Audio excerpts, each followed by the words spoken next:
I have often puzzled and puzzled about what it must be like to go to sleep and never wake up,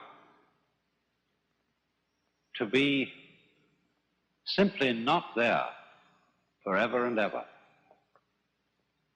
After all, one has some intimation of this by the interval that separates going to sleep from waking, when we don't have any dreams but go to sleep, and then suddenly we're there again, and in the interim there was nothing. And if there was never any end to that interval, if the waking up didn't happen, that's such a curious thought. And yet, you know, I believe that although that's rather gloomy kind of consideration, I found that's one of the most creative thoughts I ever thought in my life, and I keep going back to it. You know, it's in line with a lot of the very fundamental questions that children ask. When they say, "Mummy, who would I have been if you had married someone else?"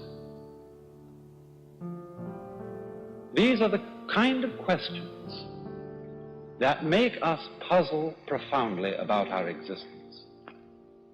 And one of the reasons why I think thinking about not being, about total non-existence, is so creative, is that in comparison with that thought, the fact that we are seems kind of queer, incredibly odd.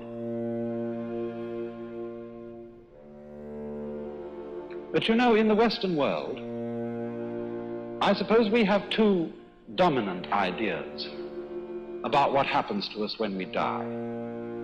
There's the old-fashioned idea that after we die, we go to another world. I say old-fashioned, not to say it's out of date. We don't know what the answer to this is. But that's the traditional answer of the Western world. When you die, you go to another life. Maybe heaven, maybe purgatory, maybe hell, who knows? I think nowadays, though, the more general idea, the more plausible idea to many people, is that when we die, we just cease to be. That's all there is to it. But we're inclined, I think, to have in our minds a picture of this, which indeed is depressing, of being shut up in the dark for always and always and always, to be kind of buried alive in a blackness where we are blind, deaf, and dumb, but somehow still conscious. But in the Eastern world, there are different ideas of this. The major Eastern idea is what is generally known as reincarnation, of going through life after life after life in an endless series.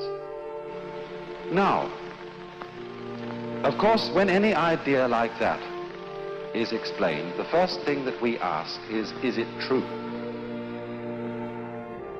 Is there a process of rebirth?